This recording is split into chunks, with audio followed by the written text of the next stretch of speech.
سلام دوستای عزیزم، امیدوارم هر جای دنیا که هستین حال و احوالتون خوب باشه. به چنل خودتون خیلی خوش اومدین. الان آخرای اردیبهشت و تو این شب بهاری اومدیم به پارک ارم، جایی که برای خیلی خاطره انگیزه، خصوصا کسایی که مهاجرت کردن و سالای پیش اینجا بودن. من یه سری توضیحات کلی رو حین ویدیو برای مخاطبای جدیدمون میدم و امیدوارم که مثل همیشه تا انتهای ویدیو همراه من باشید و با لایک ویدیو از من حمایت کنید. از همه شما ممنونم.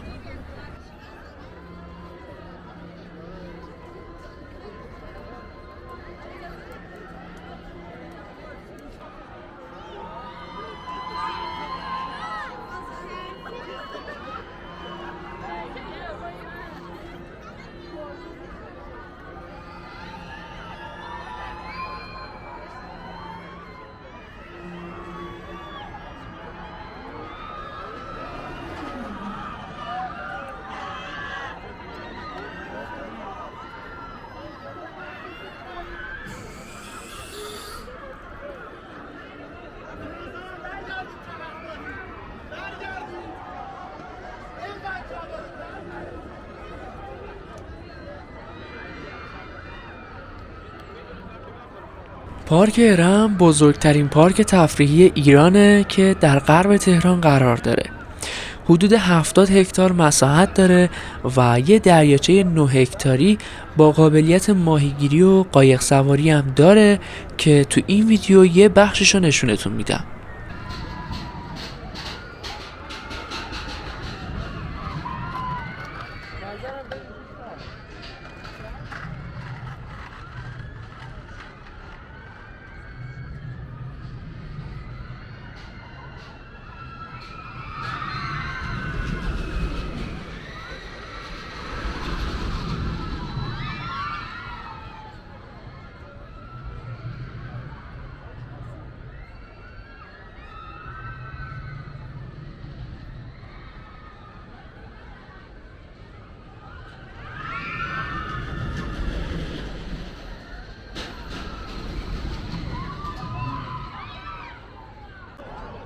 این پارک 3 تا شهر بازی داره و اینجایی که الان هستیم شهر بازی شماره 2.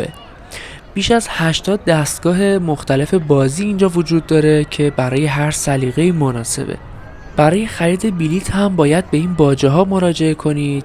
قیمت بازی ها هم تقریبا بین 30,000 تومان تا 45,000 تومانه که کمتر از $1 میشه.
رستوران ها و فست‌فودی های زیادی هم وجود داره که انواع پیتزا، ساندویچ، کباب ترکی و غذاهای سوخاری رو میتونید از اونا سفارش بدید. در کنارش هم تعدادی آب میوه فروشی و سوپرمارکت هم هستش.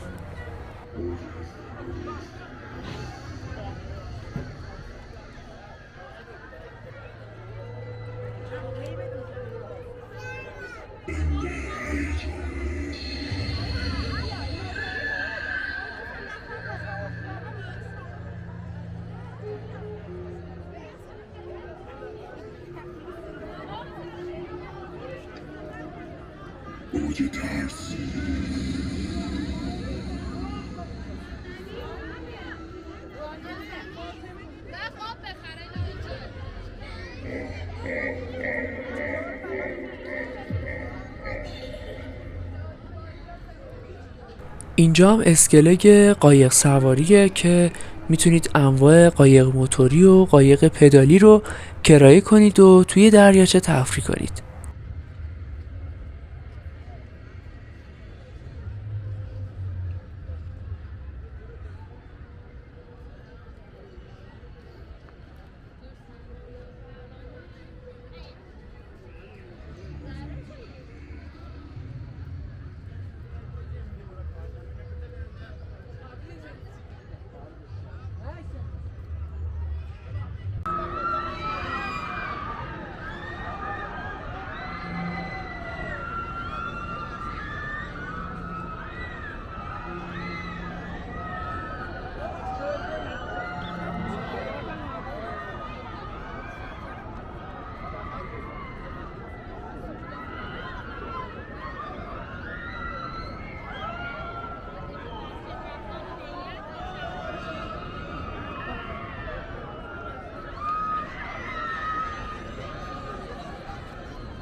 عارفه نشسته شروع کرده تیر زدن.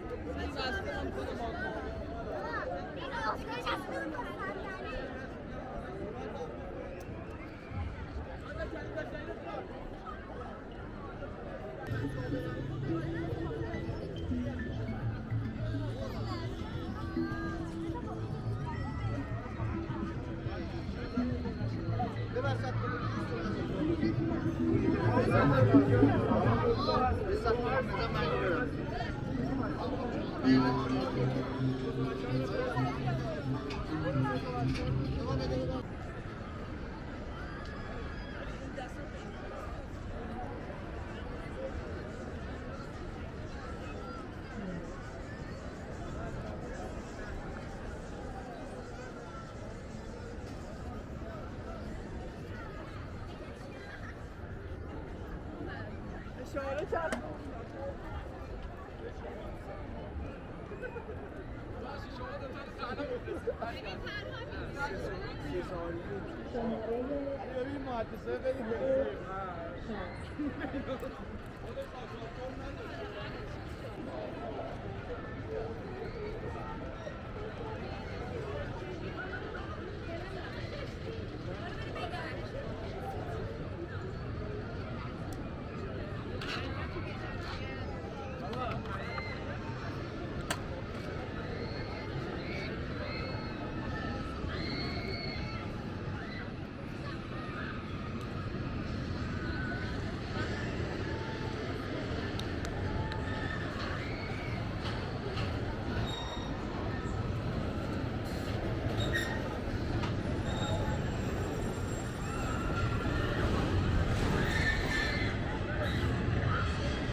امکانات و تفریحات دیگه‌ای هم مثل باغ وحش، فضای سبز، تالار پذیرایی و استخر روباز هم اینجا هست که میتونید استفاده کنید.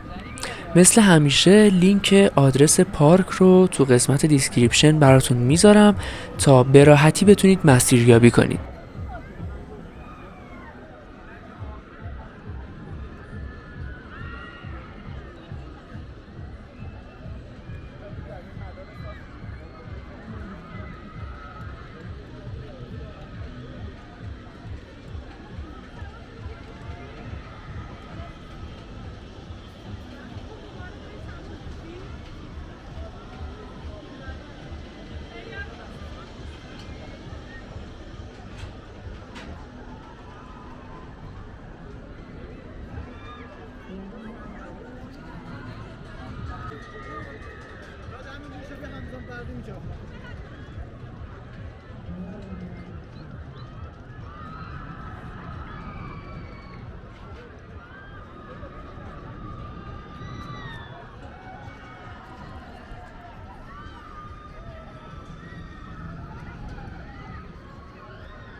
دوستای عزیزم لطفا نظرتون رو تو قسمت کامنت ها بنویسید و خوشحالم که مثل همیشه با من قدم میزنید. اگه هنوز عضو کانال نشدید لطفا دکمه سابسکرایب رو لمس کنید تا بتونیم روزای بعدی به جاهای جدیدی سفر کنیم و قدم بزنیم.